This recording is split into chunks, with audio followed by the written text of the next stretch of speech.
Bem, então eu vou usar esse grafo aqui, tá? Com essa aresta, inclusive. Não podia fazer mais simples, mas eu vou trabalhar com essa aresta.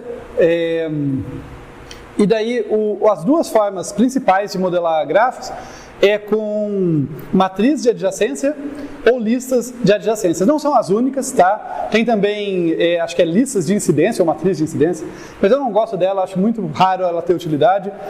Matriz de adjacência, listas de adjacência é mais comum. E nos dois casos, a gente vai estar focando em dizer quem é adjacente a quem, né?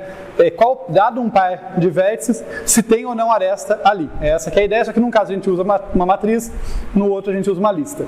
Então, deixando mais palpável aqui, olha. Matriz de adjacências. Eu vou partir de um vetor. Então imaginem que eu tenho um azinho aqui, que ele é um vetor de vetores, né? Então ele aponta aqui para um vetorzinho para a gente, que tem tamanho igual ao número de vértices. No caso eu vou até 5, né? Então eu vou ter aqui 0, 1, 2, 3, 4, 5. Vou apagar aqui. E daí o que vai sair de cada uma dessas posições? Um outro vetor, que tem tamanho também igual ao número de vértices, que vai me indicar, né, esses vetores todos juntos vão constituir a minha matriz, que vai indicar se dois vértices são ou não adjacentes. Na construção disso aqui, são vetores separados, mas no desenho fica mais fácil de fazer como uma matriz mesmo, tá? Então eu vou desenhar uma matrizona aqui, mas lembrem que ela é resultado da justaposição dos vetores, tá? Na memória do computador é um vetor saindo de cada posiçãozinha aqui. Aqui 0, 1, 2, 3, 4 e 5. Então,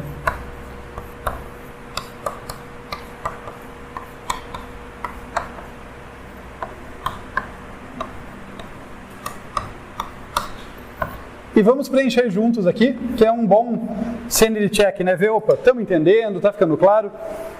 Então vamos olhando para esse cara aqui. Nesse caso a gente pode olhar até para cá, né? A gente sabe quais são os pares também, a gente já enunciou. Mas eu posso olhar direto para a figura ali e deduzir isso, né? Então, o 0, por exemplo, aqui, o vetor que sai do 0 vai me dizer quem são os adjacentes ao vértice 0, e vai ser uma matriz de binários, tá? Como eu não estou preocupado com custos das arestas, nada mais complexo, que eu posso colocar, tá? Eu posso ter outras informações ali, mas aqui é só 0 ou 1, existe aresta, não existe aresta, né? Então, de 0 para 0 não tem nada, de 0 para 1 tem aresta? Vão me ajudando aqui, ó. 0 para 1, 0 para 2, 0 para 3, e daí 4 e 5, eu já sei que é não, porque elas são desconectadas, né? Eles só vão interagir entre si. Vamos lá, de 1 para 0. 1 para 1 é não, né? Eu nunca tenho alto laço. 1 para 2. 1 para 3. E daí aqui, 0 e 0. 2 para 0. 2 para 1. 2 para 2 não tem alto laço. 2 para 3, sim. E aqui 0 e 0. Finalmente 3. 3 para 0. 3 para 1. 3 para 2 sim, né? E 3 para 3 não. E finalmente 4 e 5, aí vai mais fácil. Olha, o 4 eu sei que tem aresta para o 5. O 5 eu sei que tem aresta para o 4. O resto é tudo 0.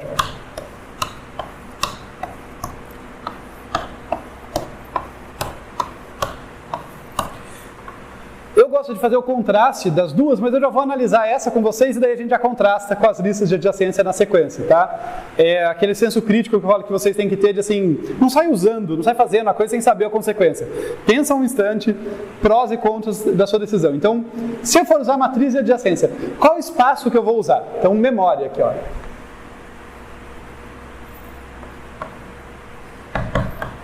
Memória vai ser o quê? Vai ser θ de n ao quadrado, né? Vejam que não é relevante o número de arestas. Pode ser muita aresta, o que vai mudar se tem muita aresta ou pouca aresta é se tem muito 0 ou muito 1. Mas o espaço que eu vou usar é sempre n ao quadrado. Essa é uma das características que vai diferenciar das listas. Além de memória, agora pensando em eficiência, vamos chamar aqui acesso arbitrário. Tem outras diferenças, mas eu enumerei 3 aqui que acho que são principais. Então, memória é uma delas. Daí, aqui, acesso arbitrário a um par IJ. Quero saber se tem aresta de I para J. Qual que é a eficiência desse acesso? E aí? Pode 1. Né? Porque eu só vou ter que acessar a posição desse vetor, que eu faço em tempo constante, e depois a posição no vetor correspondente, e ver se o valor A e J da matriz é 0 ou 1. Então, se eu quero saber pontualmente ali, olha, tem aresta de I para J, eu consigo fazer isso muito rapidamente. E isso é uma coisa que eu acho muito curioso nesse caso, porque quando você vê isso, você pensa, não dá para ser mais rápido do que com o tempo constante para acesso. Não, então esse cara deve ser muito bom para acesso.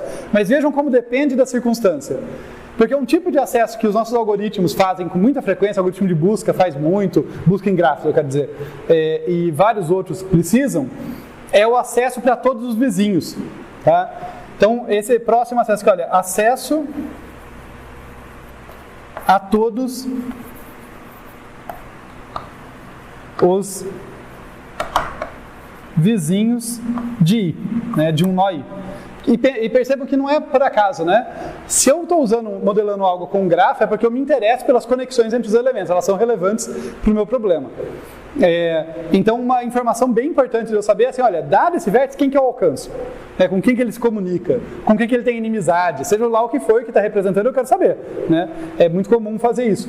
Acesso a todos os vizinhos de I. Qual que é o tempo dessa operação? Proporcional a N. Né? Θ de N. Vejam que eu posso ter pouquíssimos vizinhos, tipo 5 aqui, olha. Ele só tem um vizinho, mas eu tenho que percorrer o vetor inteiro para perceber isso. Tá?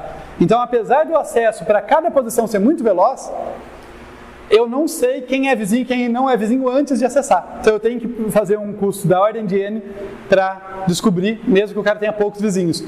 Conecta isso com grafos densos e esparsos que a gente falou antes. No caso de um grafo denso, tudo bem, eu já tenho um monte de arestas mesmo, então eu já ia ter um monte de vizinho e já ia andar provavelmente da ordem de N. Né? Já ia gastar a memória da ordem de N quadrado, porque um grafo denso tem número de arestas próximo de N quadrado. Então isso é inerente, está ao meu grafo. Agora, num grafo esparso, o número de arestas é pequenininho perto do número não perto do número de vértices, perdão, mas perto do número máximo de arestas, que seria N quadrado. Né? O número de arestas é menor. Eu vou estar gastando um espaço N quadrado e um tempo de acesso para os vizinhos da ordem de N, sendo que o meu número total, o tamanho do meu gráfico pode ser muito menor do que isso, e o número de vizinhos do meu vértice pode ser muito menor do que isso. Fica claro isso? Então, esse caso aqui funciona bem para grafos densos e funciona bem se eu preciso desses acessos arbitrários. Mas, por outro lado, se eu preciso de acesso sequencial e se eu tenho um grafo esparso, eu estou desperdiçando muita memória e muito tempo. Listas de adjacência que vai fazer o contraste. Os prós e contras delas são complementares. Então, listas de adjacências começa igual, tá, gente? Não é o único jeito de fazer, mas o jeito que eu costumo fazer também começa com um vetorzinho aqui. 0, 1, 2, peraí. Eu ia até o 5, né? Não sei porque eu estou desperdiçando espaço aqui, achando que o meu grafo era menor do que realmente era. 0, 1, 2, 3, 4 e 5. E daí vão sair, o nome já sugere, listas. Ao invés de eu ter uma matrizona ali, um vetor grandão para cada posição, vão sair listas daqui. Então, digam para mim, né, quais os elementos que saem na lista do 0? Os que não, podem olhar direto para cá, né, as arestas que não existem não vão estar representadas. Então só vai ter elemento nessa lista para as arestas que existem. Então do 0 eu vou para quem? Para o 1. Eu vou também para o 2 E é isso, né? Então minha listinha tem só 2 elementos. É importante, tá? Que essa representação não é difícil, mas às vezes confunde. Como o grafo tem essa coisa da conexão, e aqui eu uso setinha para desenhar, o que isso não está dizendo é que tem uma aresta do 1 para o 2, não é isso. Na lista do 0 tem tanto 1 quanto 2. O 1 está antes do 2 porque eu tinha que escrever em alguma ordem, tanto faz. O importante é que todos os vizinhos do 0 estejam representados aqui. Aí eu vou aqui para o 1, eu tenho uma listinha que vai o quê? Do 1 para o 2, do 1 para o 0 e para onde mais? E do 1 para o 3. Muito bem. A listinha acaba aqui. Do 2, eu lembro que ele vai para o 1, para onde mais que ele vai? Para o 0 e para o 3. Obrigado. O 3 tem conexão com 1 e 2?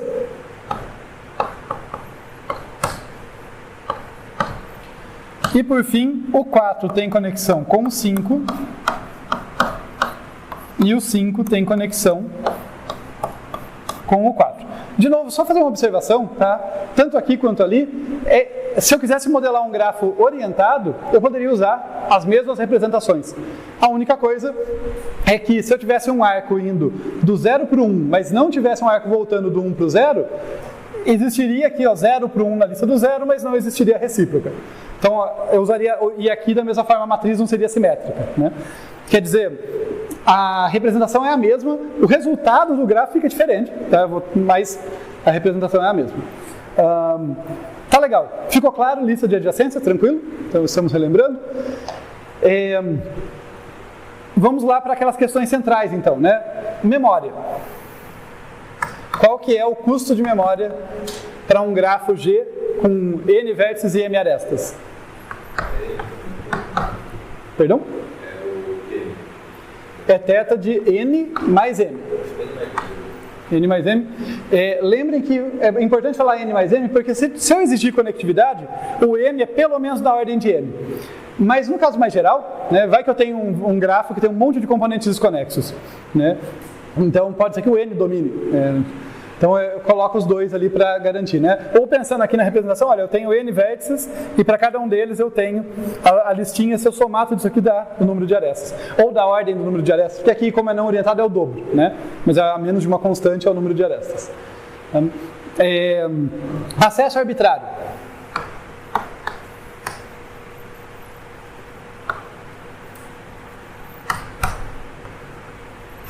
Acesso arbitrário a um par e J. Quero saber se tem aresta de I para J. O que eu tenho que fazer? A notação é um pouquinho mais feia, mas falem conceitualmente. O que eu tenho que fazer para descobrir se tem? Tem que percorrer a lista inteira de um deles, né? No caso do grafo não orientado pode ser de qualquer um, mas vamos dizer que seja do I. Tem que percorrer a lista do I, correto? Eu uso a seguinte notação para representar isso aqui, tá? É θ da norma de ΔI. Eu sempre falo para vocês, a notação é feia, mas o sentido é bem simples. ΔI é o conjunto de arestas que sai de I. Só que como eu estou falando de eficiência, o que me interessa é o tamanho desse conjunto, por isso que é a norma. Tá? É só isso. Apesar dessa notação ser feia, o interessante é o seguinte. Se eu passar por todas as listas, eu vou somando os ΔIs, né? Eu somo esse, mais esse, mais esse, mais esse, no final eu tenho algo proporcional ao número de arestas. Algumas listas são mais compridas, outras mais curtas, mas no fim é proporcional a M, que está aqui na entrada. Mas vejam que eu não estou falando de passar por todos agora, né? A próxima pergunta é essa, sobre passar por todos, mas aqui nós estamos falando de acesso arbitrário. Para acesso arbitrário, esse cara é necessariamente mais custoso. Esse custo pode não pesar tanto no caso de um grafo esparso, porque as listas são curtas, em média, mas no caso de um grafo denso, certamente pesa bastante. Tá? Acesso fora de ordem. Quando eu falo acesso arbitrário é isso. É tipo assim, olha, a minha aplicação exige que, sorteei um I e um J e quero saber se eles estão vizinhos. Aqui eu só faço acesso em tempo constante, aqui eu tenho que percorrer a lista. Ok? Então esse é o ponto fraco. Mas o ponto forte é a combinação disso, né? Para um grafo esparso, isso aqui gasta muito menos memória, com essa outra característica que é acesso a todos os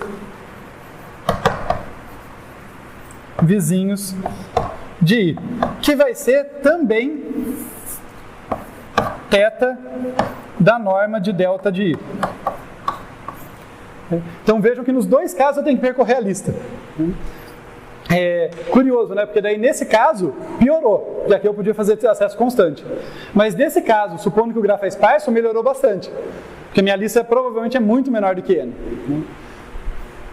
Percebam que tem uma equivalência aí, né? Se todas as minhas listas, pensa aí por contradição, se todas as minhas listas forem proporcionais a N, forem próximas do tamanho N, então necessariamente eu estou falando de um grafo esparso, porque eu tenho N listas vezes tamanho proporcional a N cada uma, é N quadrado o número de arestas. Mas se não for esse o caso, e na prática a maior parte dos grafos não é assim, tá? É muito comum que, por diversos motivos eu não vou aprofundar, mas é muito comum que grafos muito grandes, eles têm um número de vértices muito grande, mas as relações entre os indivíduos têm uma localidade, têm umas adjacências.